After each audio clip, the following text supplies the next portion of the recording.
It's my pleasure today to introduce these folks in BNY Wealth Management. Leslie Holland, who's CIMA, who's their Senior Portfolio Manager. Leslie has been there for a number of years. She works directly with clients to address their investment and wealth management needs. She joined the firm in 2011 and has over 15 years of experience in the financial services industry. Previously, she was with Northern Trust, where she was primarily responsible for the management of assets for high net worth families, foundations, and endowments. She received her bachelor's degree from Michigan State and a master's from Michigan State University's Broad School of Management. She also obtained her Certified Investment Management Analyst certification from Penn's Wharton School of Business. Her organization's community involvement include the Girl Scouts of North Texas, Texas Wall Street Women, and Dallas State Planning Council. She's joined today by Justin Duke, who's also a Senior Portfolio Manager. Justin is worked in the Wealth Management Group at BNY Mellon. He works directly with clients also. He joined the firm in July of 2015, and he also has 15 years of experience in the wealth management industry. He was previously with Regions Wealth Management, where his primary responsibilities were working with high net worth families as well as institutional accounts. He was the state manager for the Texas Portfolio Management Group prior to joining Regions. He was also employed by a large national bank. Before that, he was with Northern Trust in Santa Barbara, California. He received his BS in finance from San Diego State. He's been a CFA charter holder since 2005, and he's a member of the National CFA Society and the local Dallas-Fort Worth CFA Society. Additionally, he served as a grader for the Level 3 CFA exams. Certainly qualified. We look forward to hearing what they have to say this morning. They're going to tell us how the world's going to work in the next few months. Good morning. So we love getting the invitations for breakfast because everybody's awake. Otherwise, we always get the one after lunch and everybody's full and tired. So what you have in front of you are a couple of handouts, and so we won't go through each slide, but our goal today is to outline our thoughts specifically on our views of the economy and how we're positioning client portfolios, and specifically what we're doing for investors. So we'd like you to ask questions along the way. We'd rather have this be much more dynamic. So real quick, so we want to thank Chapman Hicks. We want to thank our colleague Marilyn Harris for the opportunity to present to you today. Real quick, BNY Mellon was founded over 220 years ago by Alexander Hamilton. So it's good that we have a very broad history, because when you show up after the volatility we've had in the markets, it's pretty impressive that we can say we've managed wealth since America's been creating it. So as Greg mentioned, we serve high net worth families, foundations, and endowments. Our office is located just in Dallas there on Sherry Lane. And so Justin and I and our team of 16 folks out of the Dallas office, we serve the high net worth individuals in Texas as well as Oklahoma and Louisiana. So I'll let Justin go ahead and kick it off. Specifically, our firm manages over $200 billion. We're the 7th largest wealth manager in the country, and we're the largest active manager in the country as well. Thank you, Leslie. Good morning. Good morning. So I'm going to touch on these slides that all of you have in front of you, and we've got a little bit of an issue here with the right-hand side of our slides, so I'm going to kind of cite some things for you. But if you want to pick up your pencils and just write in 5.1% where you have 5.3%. So that was the latest unemployment rate that just came out this past Friday. So we're at 5.1. We put up about 173,000 jobs in the month of August. So that puts us, over the last 12 months, we put up about 248,000 jobs per month for the last 12 months. In August, 173,000 was only the third month in the last 12 when we posted less than 200,000 jobs, but it will likely be revised higher. So we're looking for August, it's seasonally adjusted to be revised higher over the next 2 months, and so look for those numbers to escalate. So 248,000 is the real key, and you see there the top line, that's the U6, that's the, as we all refer to it, what's the real unemployment rate? That's the underemployed and those folks that have been on the sidelines for so long. And everybody would argue, we've got double-digit unemployment rate when you look at the real unemployment rate. What I would argue, and so therefore the Fed shouldn't tighten, right, here in the next couple of weeks or sometime in the fall. What we would tell you is that back in '94, the Fed actually tightened with a higher real unemployment rate, closer to 11%. So this gives us, a sense that the economy with the U2 or the U3 unemployment rate at 5.1% gives us a sense that we think the Fed will move either in September or December. That's still kind of a toss-up. With more people working, you have more people spending money on retail sales. So this number is held up rather well, and this bodes well for our economy, as 2/3 of the US economy is retail sales or consumer oriented. We would have liked to have seen that little hook there earlier this year to continue to move up with lower gasoline prices. But what we're finding is that with lower gasoline prices, and I'll get into this more in a second, people are actually choosing to either one, save it, or two, pay down debt. So, this is a positive. We would like to see it spent because it goes back into the economy and we're only growing at 2 or 3%. But consumers are repairing their balance sheets, and that's healthy. That's a long-term positive for the US economy. So while it's short-term, it doesn't help us that much because we are such a consumer-oriented economy. We think this bodes well long-term for the US economy. And here we go. The oil prices. What's going on with crude? So, people will tell you that we're losing a lot of jobs, and particularly in oil-producing states like Texas and Oklahoma, there are jobs that are being lost, which is disappointing. However, there are some benefits to this as well. You got to look at the other side. And given where crude and gasoline are, this is roughly a $300 billion tax cut for the U.S. consumer. $300 billion in aggregate for all of us. Our money's not going into the pump like it was a year ago or a year and a half ago or 2 years ago, but it's staying in our pockets. We had the lowest Labor Day gas prices we've had in 11 years this past weekend. We had a one handle on gas prices here. So, that's great news. A year ago, it was $2.99 or north of $3. So low oil prices, here's the thing, we don't slip into recession because of low oil prices. Usually, it's the opposite. It's high oil, high gasoline prices. That's the tipping point, like in 2008, when oil was at $150, that pushed us into a recession or high interest rates. We don't think that low oil prices is going to tip us into a recession.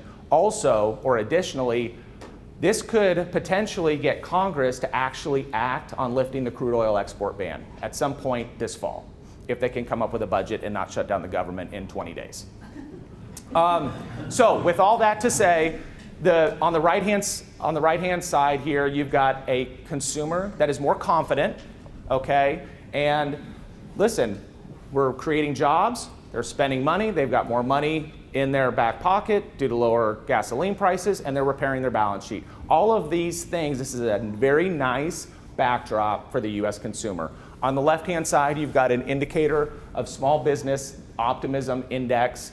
That number came out yesterday. It was a touch higher in August than it was in July, 95.9. Again, there's some room here to move higher with both metrics. So we would argue that we think that this economy, we've got a couple of years left in this expansion, same thing with the market, which is what we'll get into in a little bit, because we're not at those stages of euphoria. This is the most unloved recovery in the history of post-war recoveries for the US economy. Everybody thinks it's been too slow, we haven't grown quick enough, it's not as robust, all of these negatives, but all of those things actually give it more sustainability.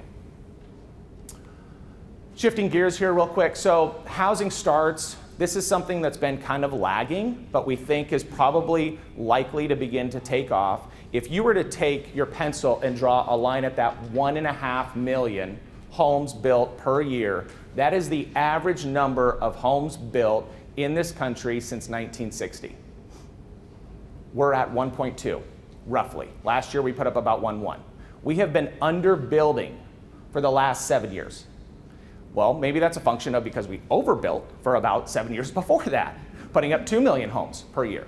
So, the home builders are cautious. There's a variety of reasons we could debate about why we're not putting up enough homes. Maybe it's the demand side of it. Lending requirements are a little bit stringent. Perhaps it's land values. Perhaps it's skilled labor, shortages of skilled labor for the builders. But whatever the case may be, we think that housing actually has the underpinnings to, we're going to continue to put up a lot of homes, 1.2 this year, about 10% more than last year, and that should continue on because we have high household formation rates, which is a precursor to more homes being built.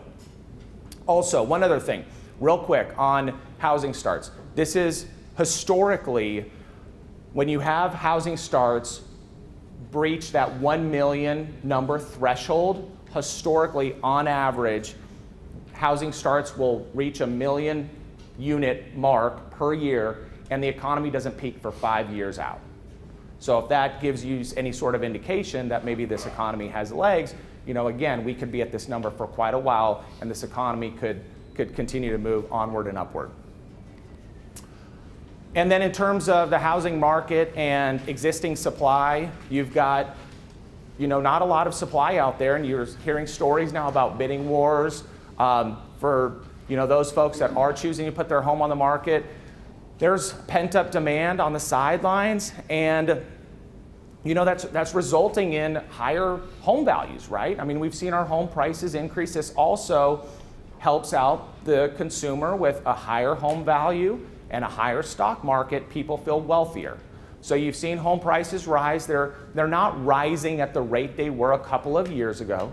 It is slowing down. That's to be expected. But it should continue with a tightened supply unit of houses on the market. Those values should continue to move upward. Shifting gears here real quick, talking about manufacturing.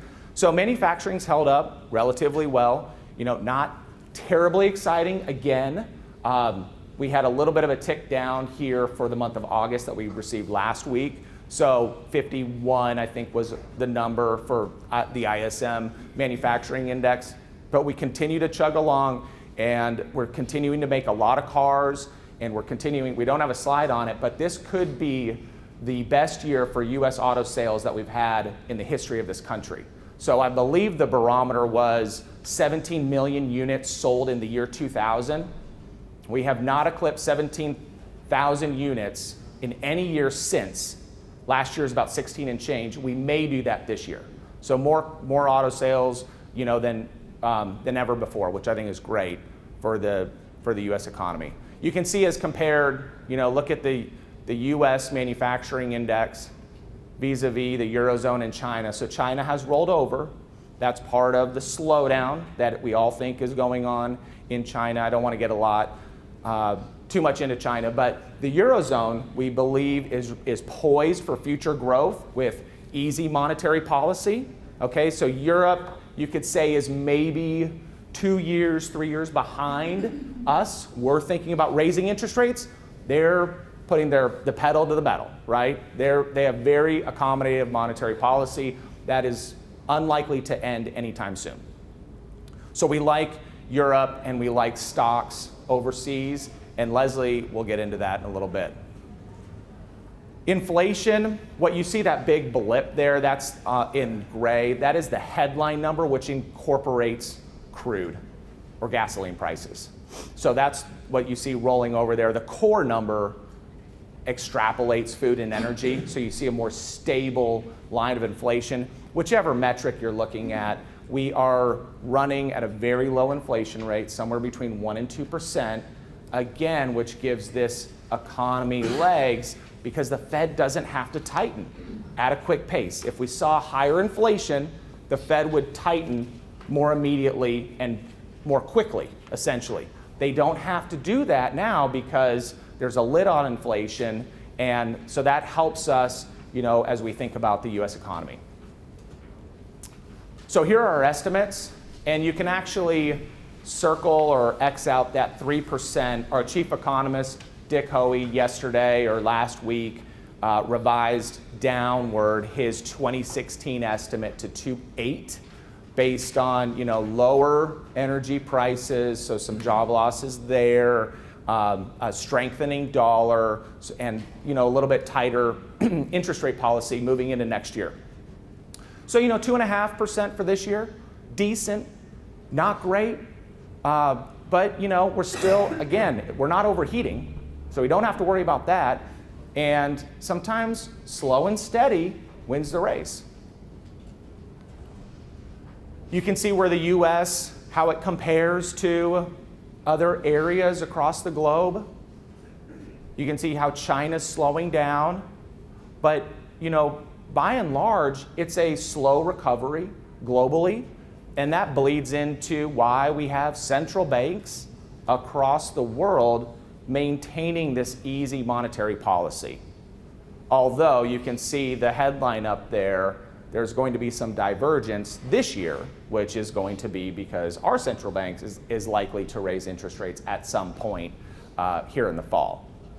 So we expect to see that, like I said, in September or December.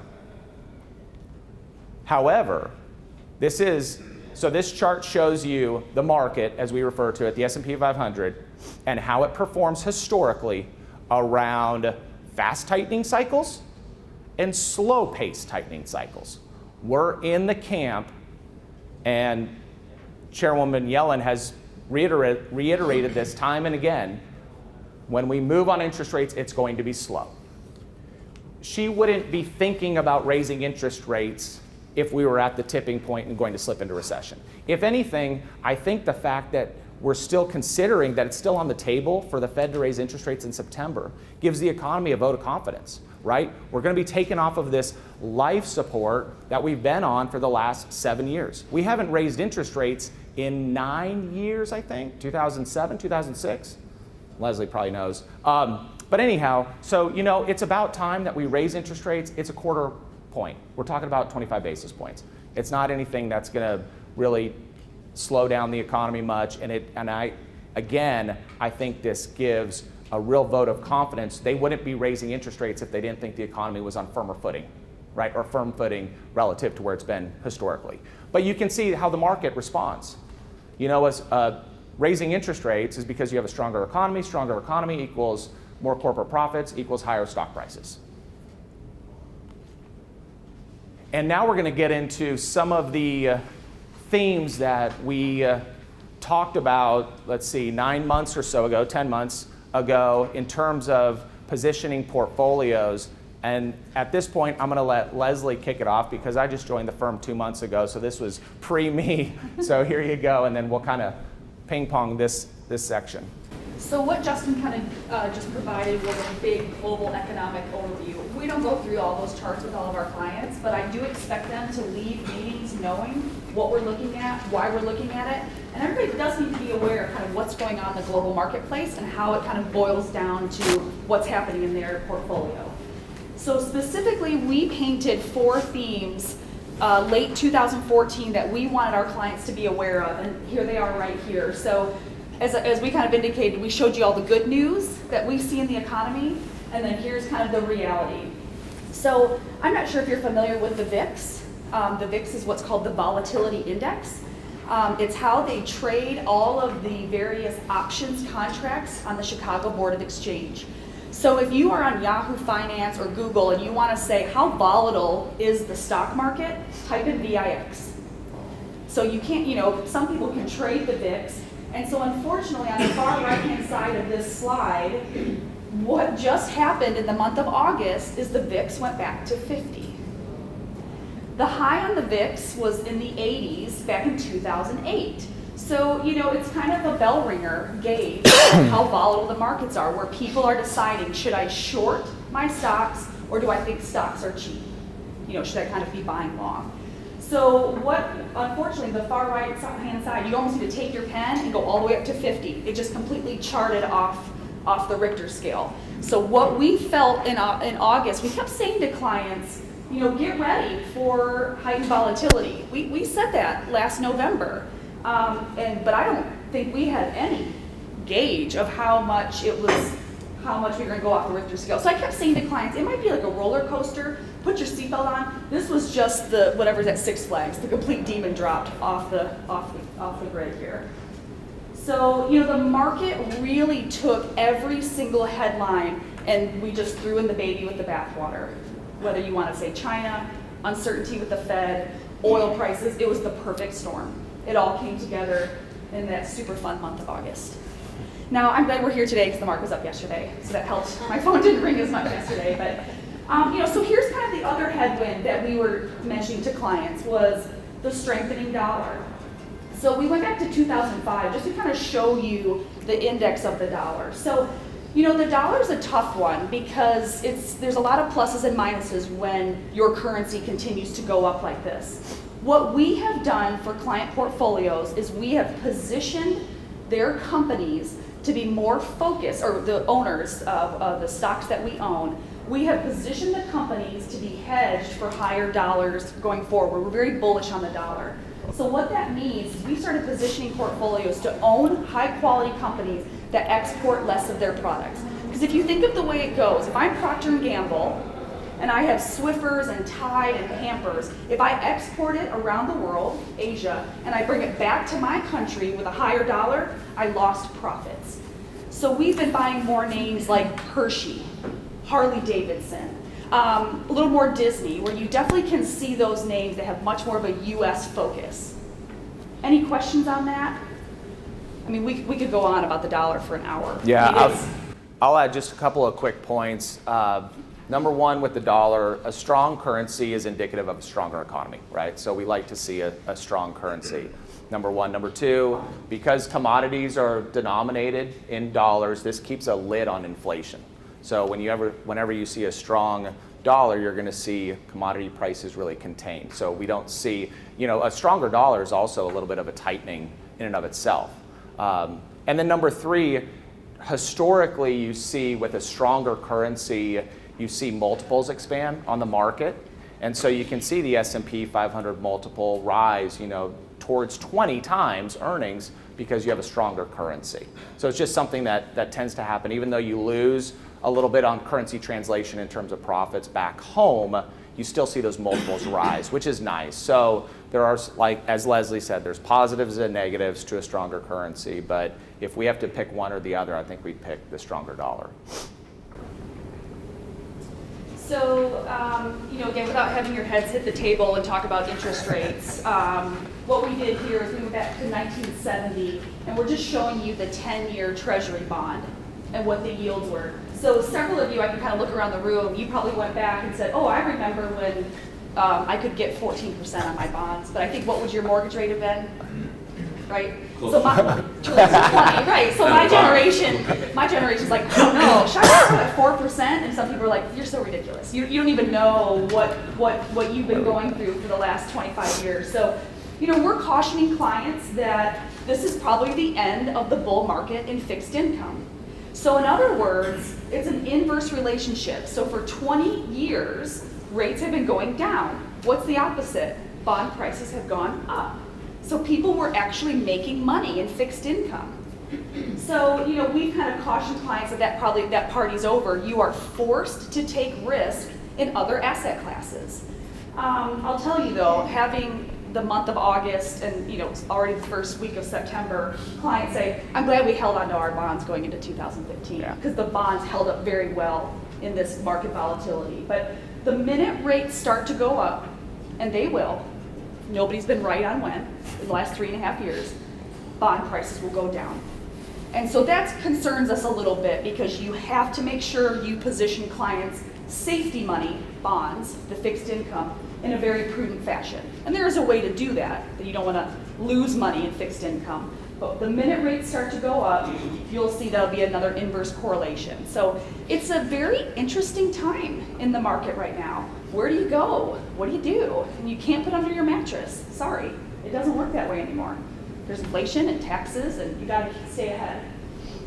A lot of clients say, okay, fine. If you're gonna structure my bonds in the way that I've hired you to do prudently, how are you looking at rates? How are you looking at different types of bonds as well if we do get a 1% rise? And so that's just kind of how we're forecasting if we do get an increase in rates, how much that will affect their bottom line on their fixed income. So you could lose money going forward. So here's the chart that, of why we kind of caution clients going into 2015, it's going to get a little choppier. We went back to 1928 on the S&P 500, and we are showing you in the green diamond the average bull market of all those different time periods. On the bottom, you can see duration in months, how long a bull market can last, and on the upper side here, the percentage of gain. So what we're showing you here in orange is if you would have bought, like Warren Buffett did, at the bottom in March of 2009, up through today, up through August 6th, you'd be up 207%.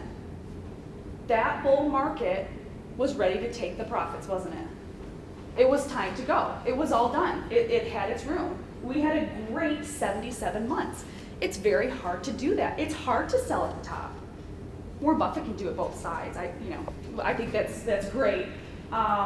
He sees some bargains, but the average bull market lasts 58 months. We were approaching 77. And you can see it had a real nice average gain and a real nice extended period. We just felt a correction. It was 10%. It's a good old-fashioned correction.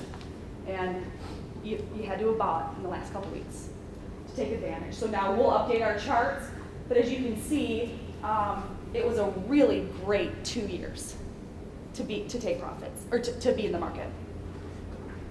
So our job then for clients, and maybe the questions that you're asking are, should you be a buyer now? Because of the correction, because of what we just experienced, we believe that things are on sale. When we specifically look at how we define that, we're looking at what's called the PE ratio, the price to earnings ratio. And this is actually, Justin, probably a little bit lower. I think we're at 16 times, Yep. So you can scratch out that 18.6 because that's, you can see as of 7/31, so as of 8 or even yesterday, we're looking at 16 and a half times earnings for 2015. So even a little bit cheaper than than the historical mean from 96 through 2015. And we look at that international as well as emerging. International is anything that we define as headquartered outside the United States in a developed market, Japan, Europe. And then emerging markets, that's kind of that BRIC that you've heard probably that term before, Brazil, Russia, India, China. And that's part of Eastern Europe and part of Latin America. All very commodities-rich countries, and all very much in cahoots with China from a trade standpoint. So we like US large cap from a buying opportunity. The most expensive sector in the S&P 500 with the highest PE is energy. And that seems the exact opposite of what you would think. So you have to be, it's kind of a stock picker's market. If you're going to kind of go back to good old fashioned, and I'll show you kind of the active management slide we had, but it's kind of a good old fashioned stock picker's market. Stocks are attracted to bonds. We take the reverse of the PE and we compare that to the 10-year treasury. And so the 10-year treasury was just around 220. So in other words, if you lent Uncle Sam your money for 10 years, he's going to give you 2.2%. If you buy large cap companies, and we kind of put that in the gray scale, there's just kind of the spread has now widened again. It's a better bang for your buck if you take risk in equities, risk in stocks. We talked a little bit about confidence.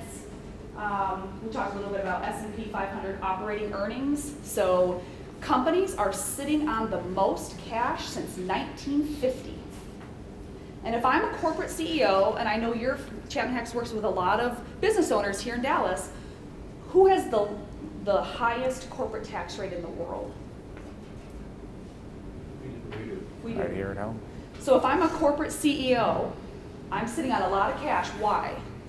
I have no idea who's going to get elected. I have no idea if I'm going to hire people.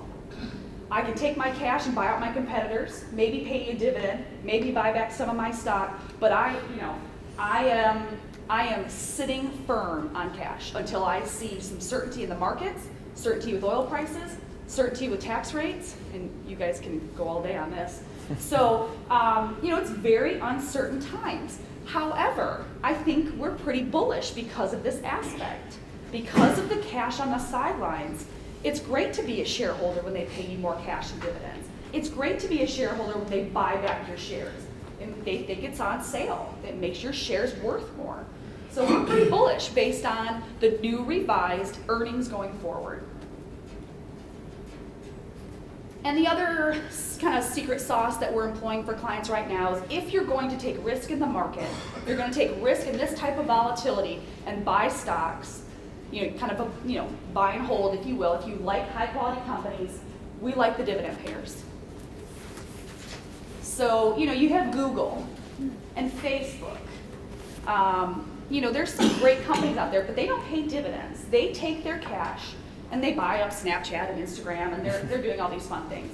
So the good old-fashioned blue chip dividend payers historically have outperformed the other types of large cap companies. So if you're going to take risk in the market, the average S&P 500 dividend yield now is at 2.8. What was the 10-year treasury? 2.2. So from a risk-adjusted standpoint, we're showing clients it's actually probably less risky, because if bond yields go up, the prices go down. That's a risky asset class right now. But we can get you dividend stocks yielding more like 3 or 3.5 in this type of market, with the potential of upside from a performance standpoint. Is there any questions on that page? I went through that really quick. I'm from Michigan, so when you're from the Midwest, you just talk really fast. And then you hope people ask you questions later, and you just tire them right out. You can tell Justin from California talks a lot slower. And so we're active managers. What does that mean? We are showing our clients good old-fashioned stock picking. We are looking at publicly traded companies. We're going back to balance sheets. What are their products? Who's their management? How much cash do they have on the sidelines? And kind of going back to all the other things that we see in the economy. We like to pick about 30 or 40 companies to own in our clients' portfolios versus kind of an index of the S&P 500. Well, you own all 500. Or the kind of global index, you own all 1,500. We say it's time to go back to good old-fashioned stock picking. And here's just kind of the data to support that. But we're a little biased. We're the largest active manager in the country, so that's what we do. And so, I guess kind of in the essence of time, and I'd rather take some questions, and Justin would like to take some questions too, this is how we're positioning client portfolios. So I kind of gave you our recipe for what we're doing. This is, and Marilyn knows this is what we show our clients quarterly. What I'd like you to just to focus on are the diamonds in white. You have all these different asset classes that you can own, or you can help your clients with, or you can change in your 401k, whatever that might be. There's tons of asset classes out there. This is kind of a nice roadmap for you to see what types of sectors and what type of asset classes that we like, the ones that we dislike, but in the diamond chart, even what happened in the last few weeks and this much volatility, we are still overweight equities. We are still underweight fixed income. I know that kind of sounds like a no-brainer, but to some clients, especially new clients who might have just sold a business, that's a very tough decision to make right now as an investor. But what we're showing clients is continuing diversifying their portfolio and finding what we call in my business asset classes that perform differently, or what we use in my world is called non-correlated. There's good old-fashioned stocks, good old-fashioned bonds, but you better find something that hedged this type of volatility, because we think we're going to have a whole other year of it. Remember that VIX? We think it's just going to look just like a cardiogram. I mean, it's just going to keep bouncing around. So this is kind of my roadmap. This is how we're investing clients. So take it and jazz your 401k up and let us know. So, and I'll quit there. That way we can have a few minutes of Q&A, and we have some other charts as well if we need to keep going, just to in the essence of time from the credit standpoint.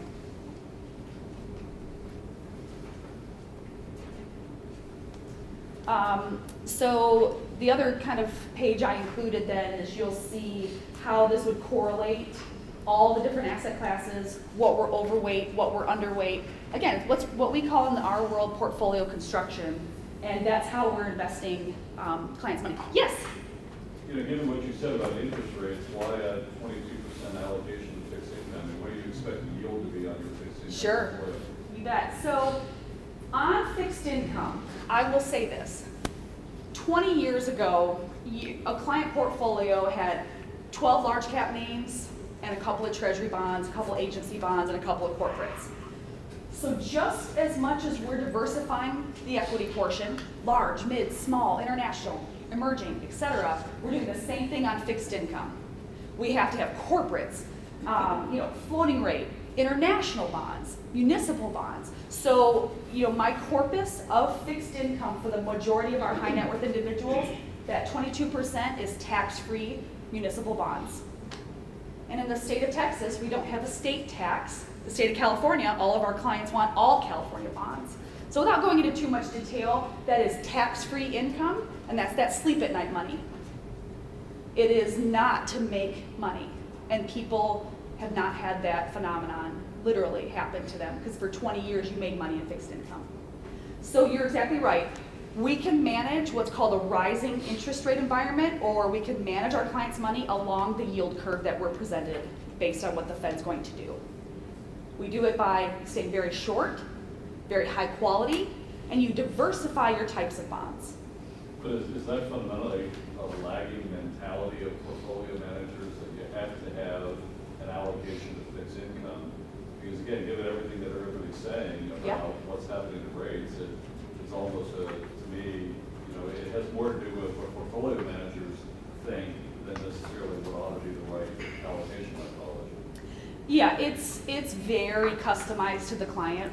I have to be honest with you, what I really like about our firm is we're not cookie cutter. We don't take your age minus 100 and say that's how much you need to have in bonds. That's what a lot of my competitors do.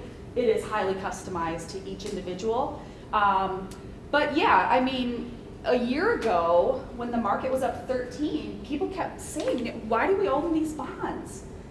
You said rates are going to go up. And I'll tell you, in the last 6 weeks, they're up. The tax-free municipal bonds did very well this summer. So it's there as a hedge. It's there. It depends on the client, though, to give you a very safe, punted answer. In some of these asset classes, do you have your own proprietary funds and some of these alternatives? Yes, so that's a great question. So typically with the hedging strategies, absolute return, long, short, and the private equity that you have here, we do have a few proprietary. Mellon and the Bank of New York merged in 2007. So I have some old Bank of New York guys and some old Mellon guys in Pittsburgh that run some of the private equity. But we also use outside. The firms that we use is called El Centra and Singular Guff. So we do go outside kind of our world, if you will.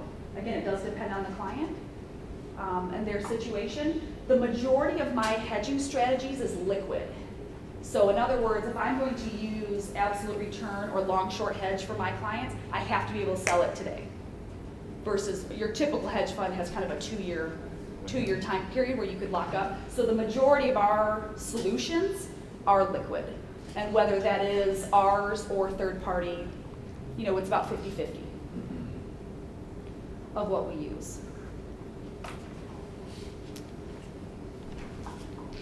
So I've always heard that during a presidential election cycle, the rates aren't likely to be moved up.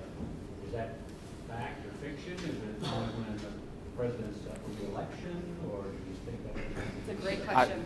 I think that, yes, that you're absolutely right. Usually the Fed stays on the sidelines during a presidential election, which would be next year. I think that pushes the Fed kind of into 2015. I think they're thinking about it more than they would if we didn't have a race going on next year, which is likely to create a lot of uncertainty and a lot of friction with the markets. So I would argue that it's going to push, as much as the Fed would maybe want to stay on the sidelines here in 2015, given everything that's happened, with China devaluing. Greece is still up in the air. They've got yet another election coming up here in a couple of weeks. There's brinkmanship in Washington right now. Congress is talking about the Iran nuclear deal. They've got to come up with a budget in 20 days, which may or may not happen. They could shut down again. So the Fed's got all these things going on, and as much as they would hate to act, I think that probably pushes them into 2015 more so than waiting into next year. But it's not anything that says they cannot act in a presidential election year. It's just something that hasn't traditionally happened. Yes, sir. If the Fed does raise rates, the conventional wisdom seems to be about a quarter of a point, which doesn't really seem like a lot to me. Is the significance of that more that the Fed is actually increasing rates than the actual amount? Does it matter more that the Fed sees enough confidence and enough strength in the economy that they can even think about raising rates no matter what the amount is? Does 25 basis points really make that much difference? I don't think it does, but I think that that's part of some of the reason why we saw this recent volatility. I think it's already priced in. The market's already priced it in now, and interest rates on the longer end, as Leslie mentioned earlier, have moved up. You know, the 10-year's up to 220, and a month ago it was at 205 or whatever. So I think it's about just getting off of zero. You know, it's time to move off the life support. We've got an unemployment rate with a 5 handle on it. You know, if you look at all of the metrics surrounding the economy, it would lead you to believe Fed funds should be at 2%, you know, or maybe higher, and we're at 0. So it's just about moving. It's getting them to move just, you know, on a quarter point, and I think it is the significance of the move more so than the actual rate. Yes, sir. There's kind of a disconnect this morning in the sense that you talk about how great the economy is doing, and if you look at how business owners should have confidence in the economy, but you talk about how the money on the sideline because business owners have uncertainty. Why is there such a disconnect? Yeah, so as I mentioned, the market, and I think investors and business owners and corporate America, they just need to know how to position. They don't like the next 18 months of not knowing. So we've always said this to clients, it doesn't matter who the president is. Typically, if it's a Democrat president with a Republican House and Congress, the market does better. The market just likes checks and balance. Corporate America just likes to know if the corporate tax rate's still going to be the highest in the world. That's fine. Just let me plan for it. Or is Apple going to be forced to move all their cash from Ireland back to the United States? People just want to know what's the plan, and there is no plan, as Justin kind of indicated.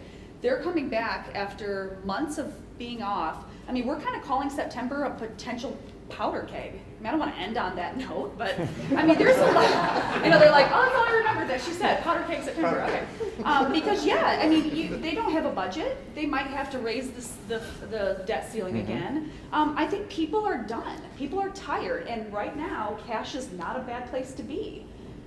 If I'm in corporate America, or you know, what we look at from the GDP standpoint, and you know, GDP is. You know, remember, 75% of GDP was the consumer. Always. We already told you the consumer is saving it. Oil prices are a 6-month lag. I'm not filling up in Frisco, Texas at 2:01 and taking the difference and taking my kids out to eat. It's going against stuff. I mean, that's what the US consumer is doing. They're not spending the difference. And so GDP has always been 75% based on the consumer. Now, do you export more than you import? That's another debate, and that's why Congress is literally pulling the levers on that indicator of the GDP. The last leg of the stool, consumer, government spending, or do you export more than you import? The last leg of the stool is business spending. So if I were you, I would watch the CapEx. I would watch capital expenditures. Does the Bank of New York let us buy new computers, new desks, new trucks, new whatever? It's not happening. They just have not taken that cash and bought new stuff. And that typically will support the economy once the government is done spending, funneling cash. How much of a headwind is there, you know, with the retirement of baby boomers being replaced by, quite frankly, a lesser income from the millennials? When we talk about growth, we're trying to extrapolate from historical trends. Isn't that a fundamental shift, that we've got a headwind that changes some of these charts, that it's going to be difficult, especially given when we talk about the type of income that is coming behind the baby boomer retirement? This is going to be difficult to support the type of historical patterns that we've seen. I'll let you take that one. I would say that the U.S., from my understanding, is that the millennial generation is going to be ultimately, it's hard to believe, I know for everybody in this room, but ultimately they're going to be one of the most powerful generations because they're so large, right? Just like the baby boomers. So they've got a student debt up the yin yang, right? And they're all living in mom and dad's basement. As Leslie told me yesterday, there aren't any basements here in Texas. They're all in Michigan. What came out last Friday is that this particular age group, 25 to 34-ish, their unemployment rate is falling precipitously. In other words, they're being hired. And they're starting to have more confidence, and they're going to start spending. And you can see how the changes in spending is affecting, what do they want to eat? Where do they want to shop?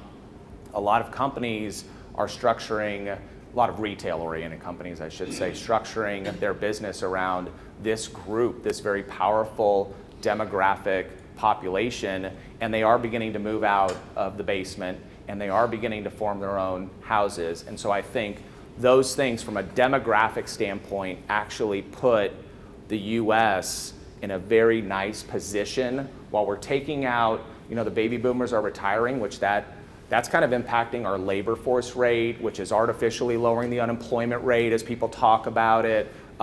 They're still counted in the labor force, and that participation rate is really low, and so people make the argument that it's an artificially low unemployment rate. That kind of hurts us. But on the other side, this group, I think, will ultimately see them be hired, make a lot of money, have a lot of kids, and continue this, the U.S. economy should benefit from it as long as they pay down their debt and everything else. They're going to buy cars.